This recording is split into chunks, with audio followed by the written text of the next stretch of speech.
Fondi për kuadro, i cili njihet ndryshe dhe si fondi i trurit, vazhdon të përcillet me pakënaqësi brenda stafit civil dhe me paqartësi brenda nivelit ekzekutiv. Ka pasur raste kur në listat e përfituesve janë gjetur sekretar të përhershëm të ministrive, mirë po në vitin e fundit janë gjetur edhe këshilltar në Ministrinë e Financave. Tribuna Channel e disponon listën e fondit për kuadro, ku figurojnë emrat të këshilltarëve dhe për këtë çështje ka kërkuar shpjegime nga Ministria e Financave.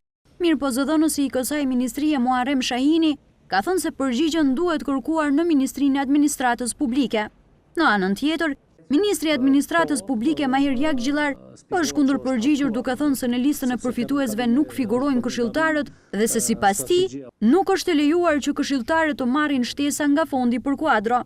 Nuk është e lejuar që këshilltarët të marrin këto shtesa. Edhe në listën e përfituesve nuk figurojnë këshilltarët.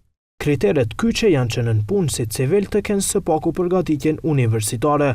Ndërsa në lista tona sipas dokumentacioneve të ofruara nga ministrit, nuk ekziston asnjë nënpunës civil pa kualifikim të nivelit universitar.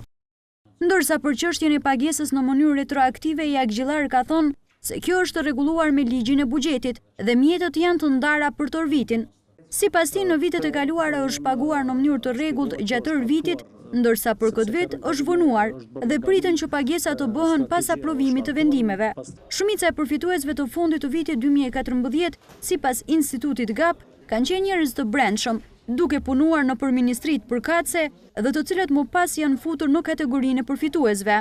GAP vlerëson se kjo është bërë si praktik brenda ministrive që fondi është kuptuar si një lloj shtese për të shpërblyer disa punonjës, por që është në kundërshtim me idenë origjinale të fondit, ku përmes konkurseve do të tërhiqeshin njerëz deficitar.